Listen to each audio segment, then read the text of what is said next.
to watch a film, to read a script and then to shoot it and then to kind of watch it at the end, did even your kind of preconceived notions of what Inception was like kind of change for you by the end?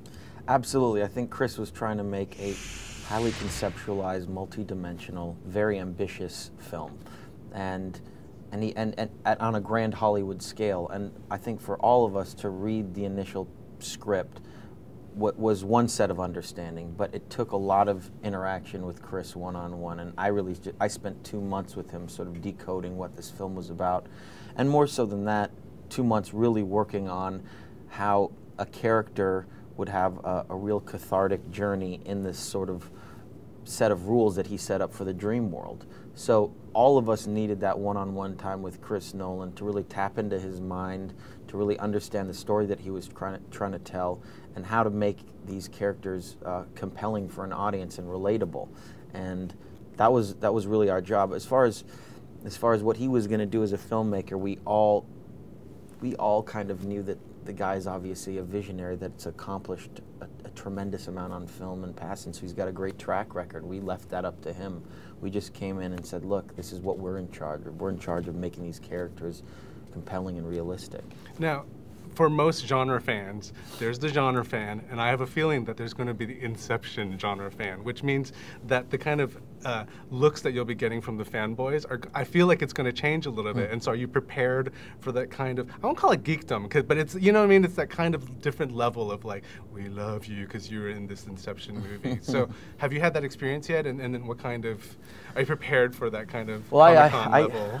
I grew up going to the Comic-Con and stuff like that. I mean, my father was an underground comics distributor, so I went to all those conventions as a young kid, and I was a fan of comic books, and I was a fan of graphic novels, and all of that stuff was my wheelhouse. So I myself am a fan. This is the first attempt that I've sort of made into a film of that genre, and you know, it really took a filmmaker like Chris and a concept like this for me to really, and it's not that I would turn my nose up at anything like that. I mean, it's honestly finding a way for me to be of service to the piece of material, and I felt like, you know what, these are characters that exist in a specific dream world, but I know that there's a really tangible character here that I feel like ultimately I have a lot to offer to, and I can do a good job with, and I can give something to.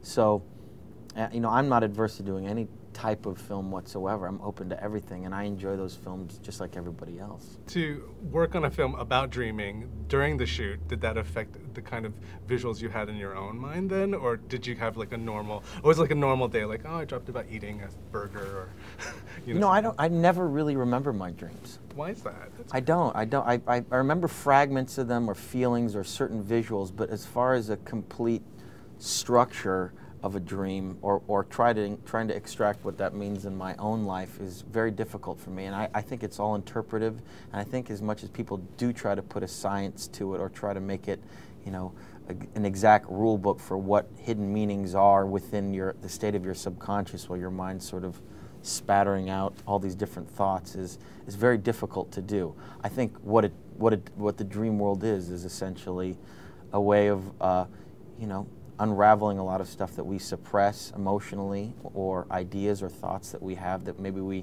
during the course of the day, that we haven't put enough time into. And so it's all, you know, it's all in the eye of the beholder what the dream means, I believe. But then again, I'm no scientist.